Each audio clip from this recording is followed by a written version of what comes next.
There's so many amazing opportunities out there to find these underperforming or just not optimized facilities, whether it's expenses or it's operations or it's different levers that you can pull to really make these facilities jive.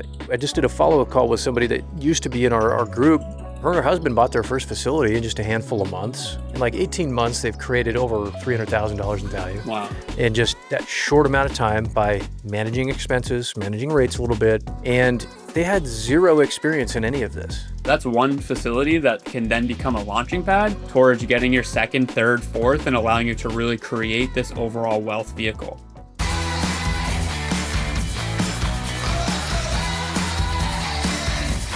What's going on, everybody? George and Connor hanging out with you guys today on Self-Storage Income. And man, do we have an insane episode today talking about finding those off-market deals, because there's insane opportunities out there, and we want to share with you guys exactly how to go out there and execute on it and get that deal flow, get that opportunity coming to you guys. George, this is such a great one, man. In today's episode, we're going to go through our three-part strategy to finding deals. You can use it to find off-market deals through every piece of the strategy. And we're going to talk about, too, how one person used one of these strategies to create hundreds of thousands of dollars in value on an opportunity that they've, owned for a couple of years now. Exactly right. Don't sleep on this, guys. Get in there, take notes, and get those facilities. Enjoy. We've been talking about this a ton lately, about how much opportunity there is right now out in the acquisition world to find self-storage facilities that, maybe somebody's retired, maybe they got something going on in their lives, whatever's going on, they've reached that point where they're thinking about selling, or they're like, we're selling, we're done, we're out. And there's so many amazing opportunities out there to find these underperforming or just, not optimized facilities, whether it's expenses or it's operations or it's different things that, like these levers that you can pull to really make these facilities jive and be an incredible investment for you, your family, all those things. And right now in the acquisition world is an incredible time to get in.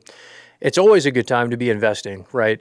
But it's especially an incredible time now where you've got all of these different resources, whether it's self-storage income, you're listening to podcasts, reading the books, all the things, or you've got these lenders that you're talking to that are self-storage specific, brokers you're talking to that are self-storage specific, or like we're talking about today, talking about off-market, man, which I think is a huge, huge opportunity to go out there and create these deals that aren't just on the open market. You can go directly to these owners, directly to the people running these things, have the conversations about them selling the facility, and be that person in that path of opportunity like we like to talk about, right? I haven't heard AJ talk about being the bear for a long time. I'm going to bring that back here. Be the bear, get in the river, let the fish swim to us, that opportunity. As we were prepping for this episode, be the bear is exactly what came to mind for me, what I was thinking of. Love it. And so for anyone who's hearing this for the first time, like we have an analogy. So AJ is a fly fisherman. And I don't know the right Fishing word. Man. Yeah. He's an Idaho guy who does fly fishing, and it's a big thing out there. I know that as well too. But so there's this idea that when you have a standard fly fisherman, they'll walk to the edge of the water, maybe a couple steps in, and they'll cast their line, and then they throw their one line, they reel it back in, and they hope they catch something, and maybe they do, maybe they don't. But what a bear does instead is they walk right past the fly fisherman, plop themselves into the middle of the river, and just let the fish come to them. And so instead of just standing on the sideline casting your one line, the bear just goes right to where the opportunity is. And so that is the mindset that we try to have and what we try to teach for people going out looking for self-storage deals. And when we talk about the Be the Bear method, there's really a three-part strategy to finding deals. I do a live training on this as well too on free webinars talking about the same exact thing. So I love talking about it, but it's your broker relationships, direct to seller, and then your network and community. And so those three things really make up the majority of how you're going to find self-storage deals. And what's cool is the off-market can really find itself in all of them. A lot of people think that working with a broker just means you're going to find something on market, but when you really get a great broker relationship, they might send you something that's not even going to hit the public listings that everyone else can see. And so this idea of off market, meaning that it's not, publicly listed for everyone to go look at on Crexi or LoopNet or just on a broker site, doesn't have to simply be you picking up the phone, cold calling an owner and building that relationship with them. It can mean that, and that's a significant part of it. But when you're thinking off market, you should zoom out and think a little bigger, because you can find those opportunities through other relationships, like Connor was mentioning, with brokers, lenders, leveraging your community and things like that. Because at the end of the day, the goal isn't to just find an off-market deal. Like, it's to find a good value add opportunity regardless of where it comes from. And so we're going to talk a lot about finding off-market deals today, but don't get so hung up on that it has to be this specific way. That takes you away from the main goal of finding a value add self-storage deal. Man, I absolutely love that, George. That caveat to, like, off market doesn't mean that you're not talking to brokers. That doesn't mean you're not talking to these people in the industry and just going it, lone wolf style. I mean, how many times have we heard, a broker goes to somebody like, hey, I know this opportunity that's coming. Do you want to take a look at it before we go out to market and list the thing for sale? Dude, there's so much opportunity in that. Right. So I totally dig it. But let's talk, man, first and foremost, finding those off-market opportunities. There was actually a story that I wanted to share here real quick of somebody that that we mutually know, George, but they found a portfolio essentially, but it wasn't a portfolio to begin with of self-storage to acquire. They were actually looking at a facility that was listed for sale. And so they looked at the market, they were looking at the facility, they were him and Han, and they were kind of just kicking tires a little bit in this market. And they weren't initially super excited about the facility that was listed. But as they started to actually dive into it, start doing the underwriting, start looking at some of the different market dynamics, looking at the population growth, looking at the demand, and all these really important factors that we talk about, they found out that it was like a really good market. And so they actually started looking at that facility. And as they were looking at competitors, they identified additional, like, mom and pop acquisition opportunities, to where they were able to go out and connect with another self-storage owner in that same market, and were able to roll up a few facilities in this one market, in this one area, all at one time, due to doing these exact things. So this is kind of a prime example of, like, yes, like, look at the listed stuff, look at the off-market stuff, talk to the brokers, have the conversations, all of it, because that is a prime example of how an on-market deal led to an off-market deal, like, in the same exact transaction. Obviously, completely different transactions and all this stuff, but same market, was able to roll up some market share, and that was just a huge win for them, for the team, consolidating, resources in that one area, doing multiple acquisitions at once. It's an incredible thing to be able to do. All right, since I know my listeners are self-storage nerds just like me, I want to share with you ways that I've seen other people get started in self-storage. So you may not know, but I wrote a book that's hard to even call this a book. I mean, this is a manual. We're talking 400 plus pages, which include all sorts of information about how we have been in the self-storage industry. That's everything from how we got our first deals, to scaling, to buying deals in today's market, what's changed and what remains the same.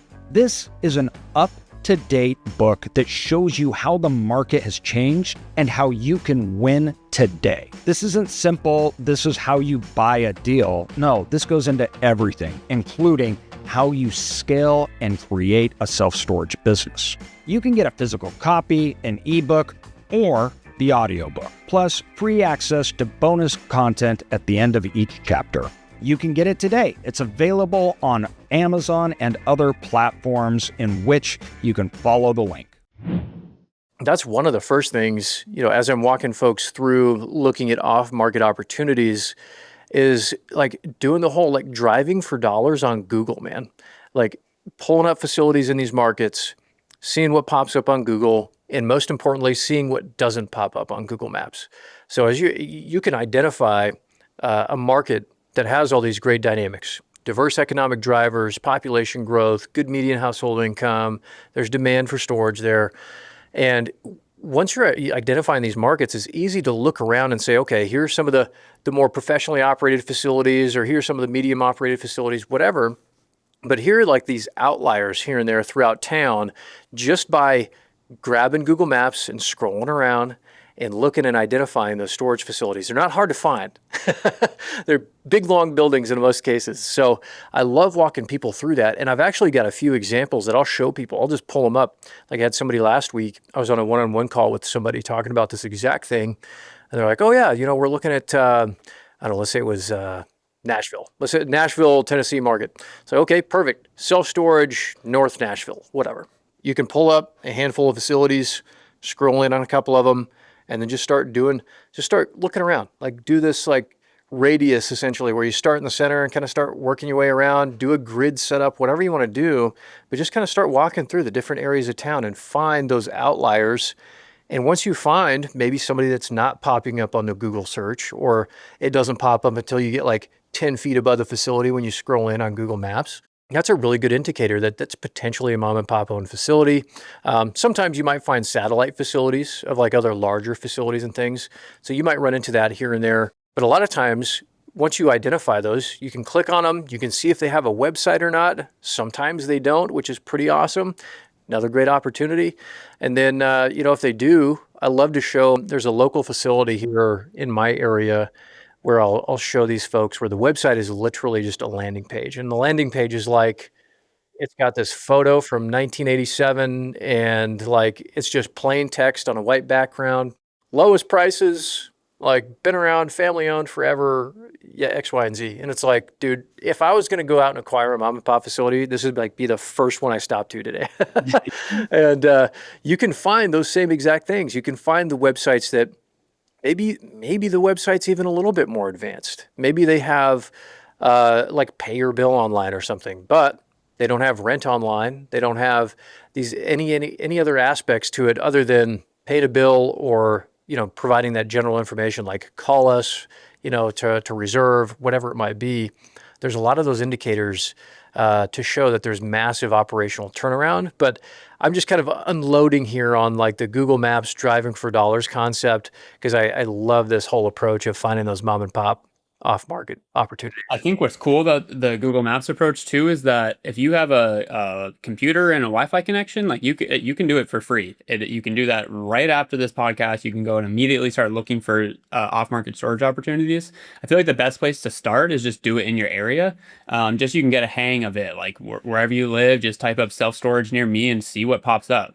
And then you'll see like, especially if you're in like Nashville, you're going to see Public Storage, Extra Space, like you're going to see your big players, and then you'll see some more sophisticated operators that have good websites or, have some type of advertising campaign online. And then you'll see some that have no website at all and don't exist other than like the fact that you can see them, or they are listed on Google, but they have a poor website. Like a simple thing to look for is, do they allow you to rent online? Like that's a big identifier of like, are they doing modern day marketing practices to run their business? And what's cool about this too is that if you're someone who's just getting started, maybe you don't have a ton of capital, looking for like, hey, how can I break my way into this industry? A lot of people don't want to do the work of scraping these listings on Google Maps, trying to find it all themselves. Maybe they try to use a VA, but still then there's like, once you get in touch with the owner, you have to go through the whole nurture relationship and everything. And so if you're just getting started, it's a great way to be able to identify opportunities that then could lead to you, partnering with someone else who does want to take a deal down, but they've just been leveraging on-market listings, so they don't have the time or capacity to do something like this. And so it's a really great way to get started with finding these value-add opportunities, because it's really shocking how many are still out there like this, especially in smaller markets. And if you, going back to Connor's early example of, the person who found the on-market deal and then was able to use that to find off-market opportunities, like if you can take the extra effort to read between the lines on some of these things, like instead of just seeing an off-market listing at face value and being like, here's what it is, and going 1, 2, 3 steps deeper to be like, what's the real opportunity in this market? You're going to find and identify things that so many people overlook. And so again, like it's simple. It's not necessarily rocket science at all, but it is tedious and you have to peel back layers and layers. But when you do that, we've seen, examples like Connor was saying, and people really uncover hidden gems that you can, break into this industry. Yeah, no, and great idea. Like talking, using resources. Like once you've identified those markets and maybe some opportunities, you don't even have to be the person reaching out to the owner of that facility. You could have a broker maybe that you've had conversations with that you really trust and like, and that really knows like your business plan and investment goals and all those things. As long as you guys are on the same page, you can have your broker reach out to those people. So that's another way to do that. And obviously, there's all the different things these days too, where whether it's the administrative functions or you could even identify markets and contact a VA on one of these, 10, 14 different platforms that exist out in the world and say, hey, here's my market. Again, let's use Nashville, for example. I want you to go outside, like on the outskirts of Nashville or in these certain areas. I don't want you to find every facility that doesn't have a website or that has no ability to rent online, that just looks mom and pop. Like give them the criteria to look at and say, ready, set, go. And follow up with them. Yeah, again, you can farm all these things out. If time is an issue, you're wanting to break into it, but you don't want to dedicate, or you can't. There's a lot of times, where people have jobs and kids and all the things. And they're like, okay, how do I do this in the most efficient way possible? There's been no better time ever than today to be able to consolidate so many of these things. And you could even, talking, whether it's Claude or ChatGPT, there's all kinds of things where you could have them list the top operators, kind of go the opposite direction, where it's like, hey, give me all the facilities in these regions, give me the exact locations, put them on a map, whatever. And then you can go and reverse engineer that and find the ones that aren't there, right? There's just a million different ways to be able to do these things these days. We can touch on this a little bit on the relationship building side, where I think there's a lot of owners out there who have been bombarded with like the phone calls and the mailers. And I don't want to discourage anybody from doing those things, because there are people that are out there doing those things today that are finding success in those things. And I think no matter what it is, if it's done right and it's done well and it's working, you're converting, you're getting those leads, fantastic. But I just love the relationship building piece of it. Putting the faces to names, shaking hands, building the real long-lasting relationships, kind of going back to the whole investment strategy that we like to focus on, and the long term, right? We're not here just to make a quick buck. We're here for decades, right? We're in this business acquisition, real estate game. And most often, the most successful people that we see in these industries, right, are the ones that have been there for decades. It wasn't a flash in the pan thing. It wasn't like this get rich quick deal. It was that, leverage over time and compounding effects and all these things, again, over time, that made them so successful, and got them to those places that so many of us are like, man, that's where I want to be.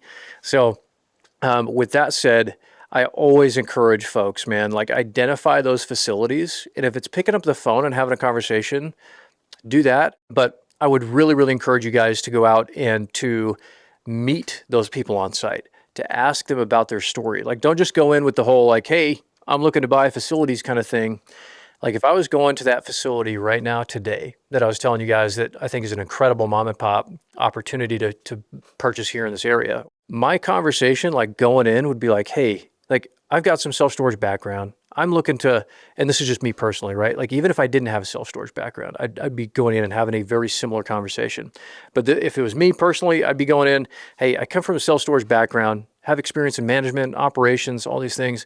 I'm looking to buy my own facility, like just me alone, come in, own it, operate it, all the things. Like I'm born and raised in this area. I'm really curious. Like, what's your guys' story? Like, how did you get into self-storage? How did you guys build or come into owning this facility? What's the story? Like, give me the rundown. This is clearly your baby. Like, and two, like, let's walk around. Like, would you mind showing me kind of these different elements of the facility? Like, I'd love to have you give me a tour if you have time, and just learn everything possible that I could about them, how they got started, what they like, what they dislike, like the mistakes. Like, dude, what would you do different today if like you were going to build this thing again? Or, what are some pain points, just day to day that you guys run into that maybe you haven't solved yet? Those are the conversations that I have, and I wouldn't be there expecting that they're just going to be like, oh, well, actually, what's funny? We were just talking about selling this thing. Like, where's your LOI? Let us sign it. That's not what I would expect. I would expect to go in and meet them the first time, talk to them about their story, learn their names, learn about them, their families, their stories, their history, and be able to get that information to build a genuine relationship with them. Anytime I'm talking to folks, I'm like, dude, the relationship building game, I have just seen work across industries, and it makes me think of like the How to Win Friends and Influence People book by Dale Carnegie, where that is like the thing. You're just building relationships, treating people like human beings, and dude, you're gonna win. So there's a few things that you were saying that I just want to unpack on. One is just to like close the loop on the looking in your area.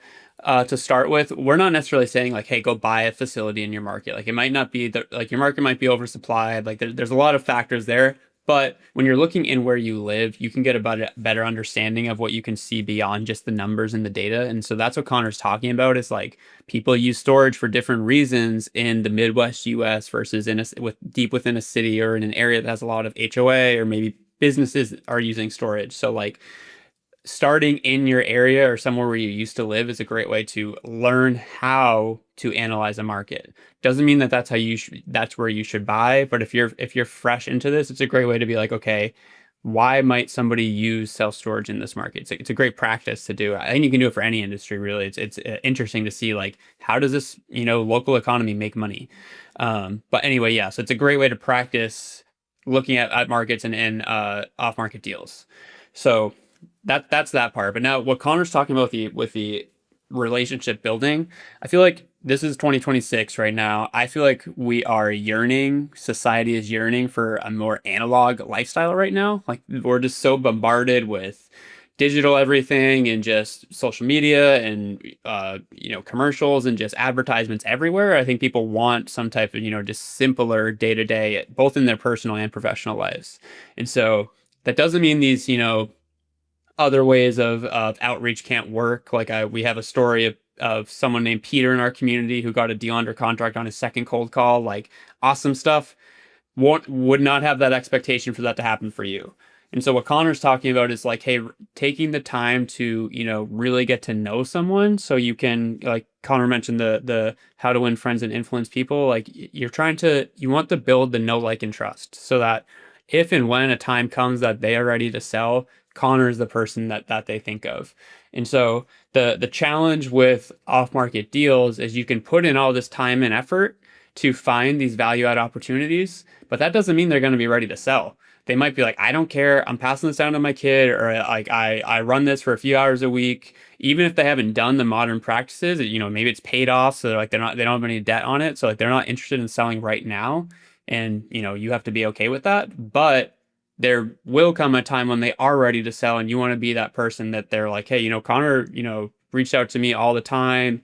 He's always asking me how I'm doing, how the facility's doing. He's local to the area or knows the area well. I know that he'll take care of this and, not just sell it to some major institution.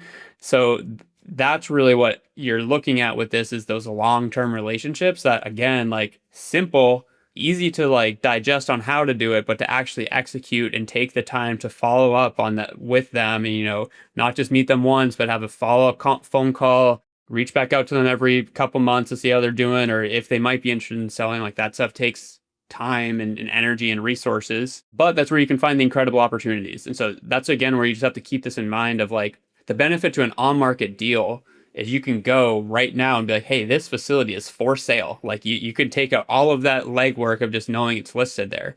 That's not the case with an off-market deal. And so it's knowing that, hey, this is going to take time and energy, but if I'm willing to do that, I can find deals that don't have, hundreds of other, maybe thousands of other buyers looking at the same thing. And I can take the time and energy to not just nourish the relationship, but also find out what that owner really wants. So you can work that into your offer to, create the best outcome for both of you. It's so important to identify what those people want and need, to, again, craft it into the sale, craft it into any way that you might be able to provide value up front. Just absolute gold stuff there, George. I love it. So I think like we kind of hammered home on like the main off market that you think of with like, hey, building your list and the outreach, like that's their traditional idea of off market. But the other two with the, working with brokers in the network, I really want to make sure people leave this call not underestimating those, because if we start with the broker one first, and then we'll do the networking community. When you're working with brokers, like when you first talk with them, they don't know you. They don't know how experienced you are. They might think you're totally new, and brokers are paid on their time. Like all the work that they do is free until a transaction happens. Like their job is to help deals transact. They help buyers buy and sellers sell, and they help bridge the gap to get a deal done. And so if you very clearly show to them that you're inexperienced, they're going to be like, they're not going to send you their best deals. They're not going to send you off-market deals. They're going to want to work with the people who have come back to them time and time again and can show they can get a deal done. That doesn't mean if you've never bought in a deal that you can't create a good relationship with the broker at all, but you just want to show that you value their time and you're clear on what you're looking for. And that's why we go back to your buy box of knowing what you're looking for and what you're not looking for. And what's cool, like we do deal day calls every month with our inner circle, where we have our broker network come on and they present opportunities of deals that they have in their pipeline that meet our inner circle's buy box. And a lot of the times they're like, here are deals that are soon to hit the market, or they say, hey, this seller, they have no interest in listing this at all. So they just asked if I knew anyone who might look at this opportunity as an asset to buy, and they'll show it to our group. And it's a way for, people for buyers to see opportunities that aren't listed, and sellers to get like a small sample size of what their facilities, what the appetite is to buy that.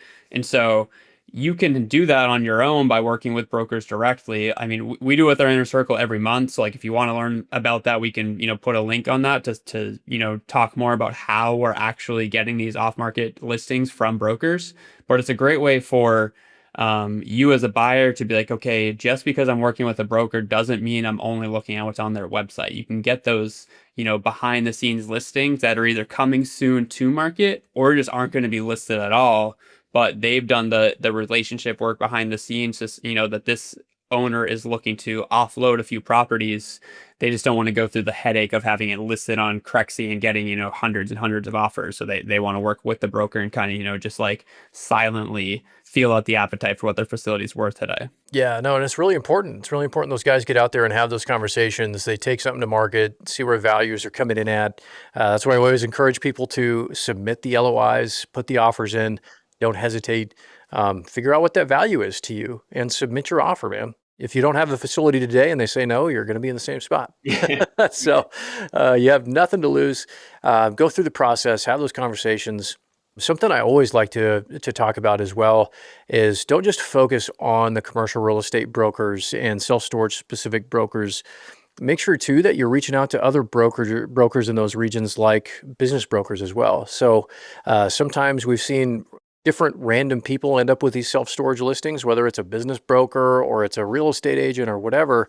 So it's good to reach out. I always like doing the business broker thing because, again, they're in the world of business acquisition. Their whole job is to know people and to transact things. In storage, it's in this weird bucket where it can fit into both. So yeah, exactly. Yeah, because it's a business with real estate, right? Like, so it's one of those that I'm like, okay, don't just reach out to the commercial real estate guys or just the self-storage specific guys. Like, reach out to some of the business brokerage firms or individuals in those regions as well. Share that buy box like George was talking about. Is there anything like buy box you want to hit on as far as, if somebody's listening for the first time, what should they throw in their buy box, George? Yeah, for sure. So I think we talk about this so much. Like we have episodes where we go specifically about your buy box, but it is important. It is, something that is a great tool for people. And so if you think of the national self-storage industry, I think the last number I heard was from Noah from Tract IQ, somewhere around 70,000 self-storage facilities in the United States. And so that number is growing and growing and growing. And it is a ton. And then at the same time, like if you compare that to like single family homes, rental investing, like there's way less self-storage facilities than single family homes. But yeah, there's still a lot of storage, and more people are using self-storage today as well too. Having said that, if you just go to a broker and say, do you have any good deals? There's 70,000 of them out there. Like, do you have any ones that are good? They're going to be like, it's going to show real quick that you're inexperienced. And so what a buy box does is it is a set of parameters that allows you to filter out what you're looking for and what you're not looking for. And so in our community, we help people build their buy box, and they get a nice finished PDF that they can use to send to brokers or investors. But it can just be as simple as bullet points in an email, where it's like, here's the markets that I'm looking in, these states, here's what type of market I'm looking in, like growing population, median household income of 70,000, whatever it is. Looking for mom and pop facilities that are, non-climate control, so more drive up storage. And I have a purchase price of, $1 million or $3 million, whatever that number is.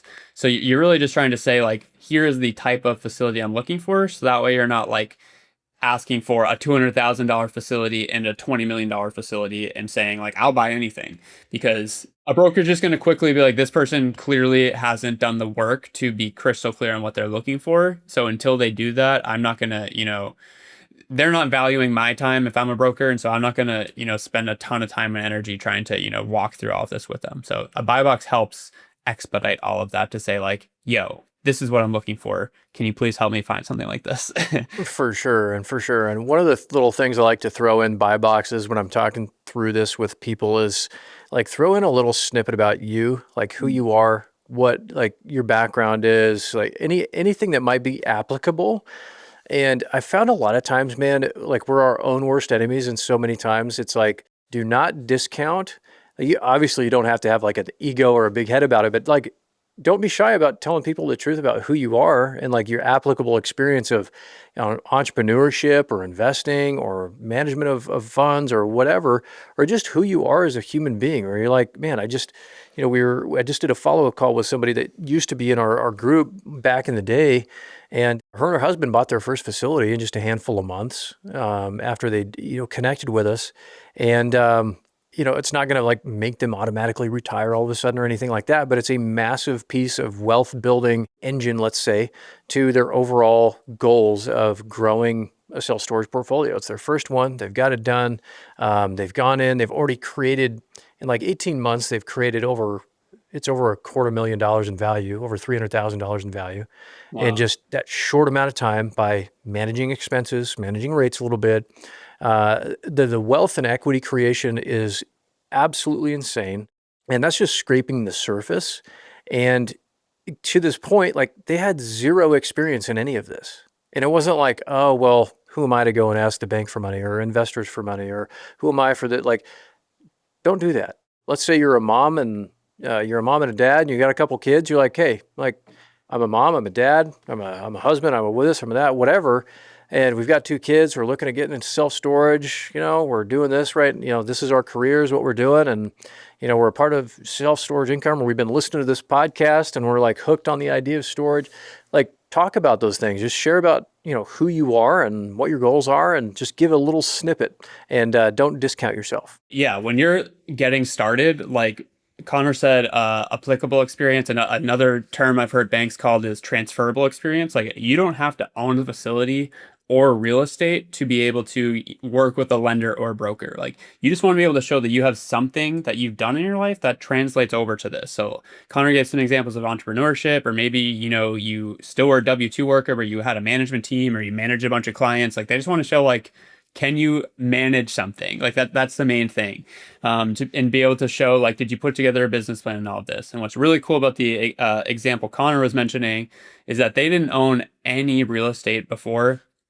They were able to find a facility, and I know this deal. I know this example. It was on Facebook. It was off market otherwise, and they were able to go and find a facility that had rates that weren't updated in 10, 20 years. And they were able to go and take it from a deal that was at first not cash flowing, and then within a few months get it to cash flowing over $1,000 a month. And so like Connor's saying, like, you're not going to quit your job off of that, but that's one facility that can then become a launching pad towards getting your second, third, fourth, and allowing you to really create this overall wealth vehicle. Mm-hmm. That's where it comes down to, like, don't get so hung up on like, oh, I'm not this like sophisticated investor who has all this experience and background, so I can't do this. Really just simplify it in a way where it allows you to be like, how can I just, get enough of momentum going for this one property, so that way I can then snowball that into others from there. Exactly right, man. And then the other thing you said too is the value creation. So like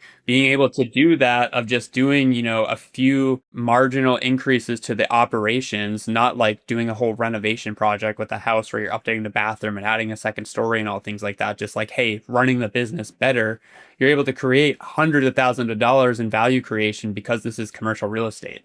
And so you're factoring in your NOI off a cap rate, which has, again, tying back to your wealth creation, you have a direct impact over, as opposed to, doing something like stocks where you can do all the research of buying a stock, but then you have no control over how that business operates from there. You're just hoping it goes up. And so like, I think at this point we're getting a little away from the off market, topic, but it ties together as to why. Like the goal isn't to find an off market storage deal. The goal is to find an opportunity where you can build wealth through it. And this is an example that Connor's starting on of someone who had no real estate experience and was able to do this so they can, build something for their family. And yeah, I mean, just how incredible is that? Like, yeah, I guess we need to plug like Facebook Marketplace or something real quick.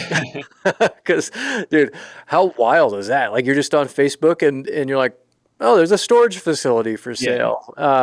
Which is funny, man, because I've seen, it's not the first time I've heard of stuff being listed for sale, like businesses on Facebook. I've had people send me stuff from Facebook before too. They're like, hey, this business is for sale. And I'm like, huh. That's crazy. I haven't seen a storage facility on here, but I've seen businesses on Craigslist as well too. So it's like, So not a storage facility, but I've seen businesses on there. And the other thing is like, this is on market again, but you have your business listings like Biz Buy Sell and stuff like that. You could find a storage facility on there too, because it's, this weird bucket that it sits in. But we kind of naturally shifted into the networking community pillar of this, of going back to the 3-part strategy of be the bear method. Remember, like, go into the middle of the river and let the opportunity come to you. It's like the community piece to it is, anyone in your network. The brokers is one aspect of it, but other investors out there, you could have, a good wholesaler relationship. You could just be, talking to people, telling them what you're looking for, because you never know, like something on Facebook, where an opportunity might come. And so when you like zoom back out to finding a value add opportunity, at the end of the day, it doesn't matter where the deal comes from. There's pros and cons to all of them. And so if you're working on building this awesome CRM and this off market pipeline, and you're, submitting LOIs that way, and you are leveraging broker relationships and creating connections that way, and then all of a sudden the opportunity you actually buy comes out of left field from somewhere that you were just building relationships on, but you weren't putting much time and effort into it. Who cares? Like, that's great. Like, I think that what's important to understand is like markets change and opportunities come from different places at different times. And like, right now, interest rates are at a different spot in today's recording when they were, closer to 2021, 2022. And that creates different opportunities. And that will always happen, that, market situations and dynamics will change on both a macro and micro level. And that will change where the opportunities come from. And so like, yes, off market is great, but on market opportunities are actually, creating really great value add opportunities in today's market, because when a facility sits there and is listed and doesn't transact at that price, they get beat up. People submit LOIs that are way under. The deal day calls that we do, we've seen facilities that were listed at X price and sold for 30% less. And so that doesn't mean like off market doesn't work either, but on market has its own advantages to it, because deals are just getting like punched and kicked to the point where sellers are like, well, dang, this isn't worth what I thought it was, at least in today's market from a buyer's perspective. Just another prime example, like, don't be afraid to submit those LOIs and have those conversations and help guide those owners and those brokers to identifying like the real value of where that facility is coming in at. One thing I want to talk about on the network side is also going to any kind of like local or state self-storage association events. There's all these different associations in the different states here in the US where you can go to these events and you can rub elbows with owners and operators, vendors, all these things. You can go to some of these national get-togethers. We do a live event and have done in the past. We've got folks out there like ISS and SSA that are doing like national events and stuff as well. So it doesn't just have to be like a state or local association.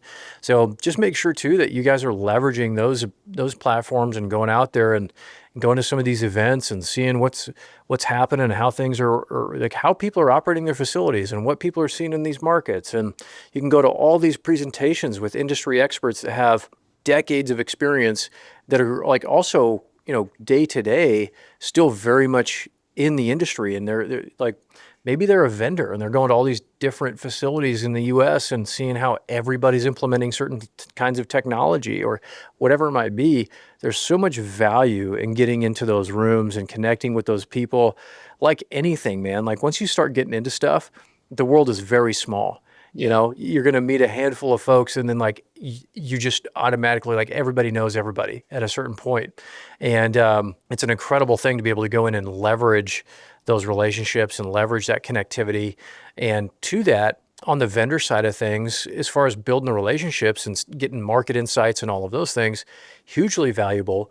But also on the operational side, this is one of the things that I like to hit on as well, is you can get a really good understanding of what the different pieces are that maybe you want to plug into your first facility. Yeah.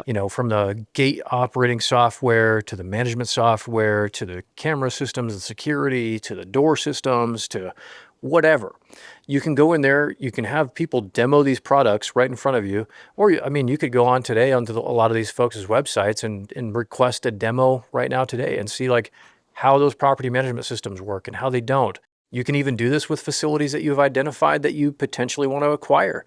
A lot of times you can, if they have a website, you can go to the bottom of their website and see like what platform that facility is running on. You're like, oh, okay, it's running on, like, let's say it's Storable, or let's say it's Tenant Inc., or whatever it is.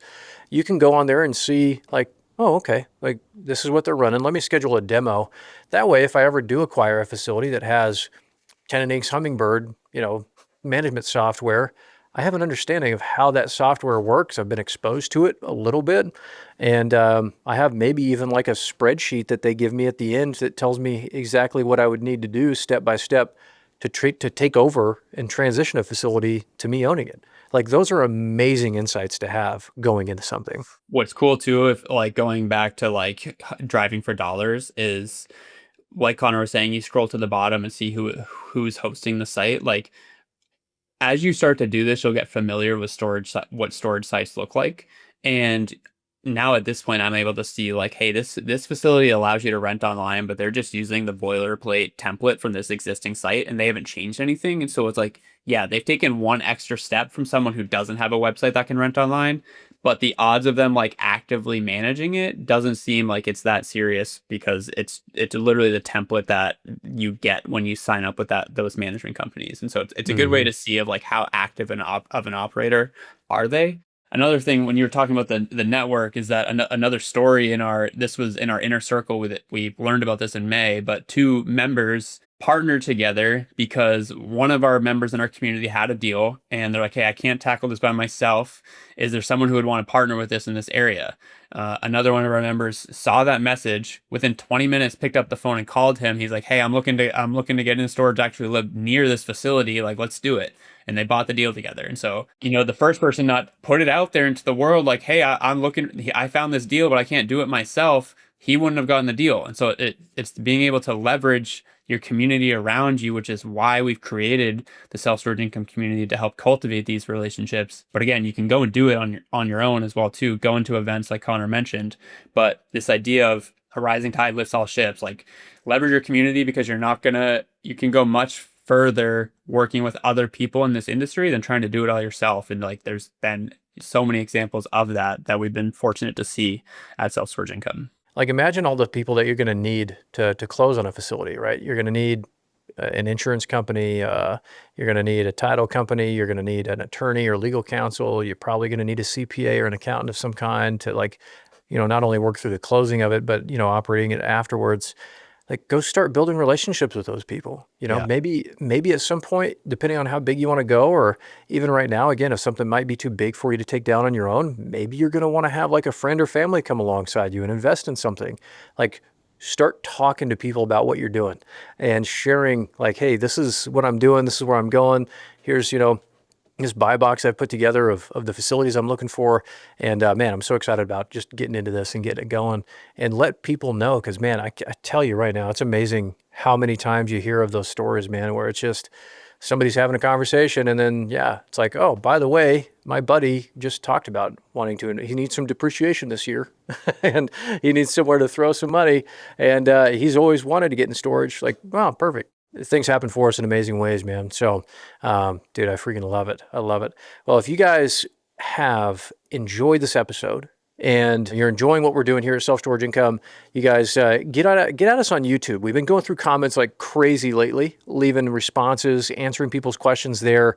And we would love to have you guys post your questions. So if you have any questions on anything we talked about here today on this episode, jump onto YouTube, leave your comments, leave your questions, leave your feedback. That would be hugely beneficial for you guys so we can see them, call you out. Whenever we do these podcasts, we do them periodically where we'll jump on and we'll go through live, and say, and answer questions and say, all right, George, 1947, he's asking, what's the best way to get in touch with these brokers or whatever.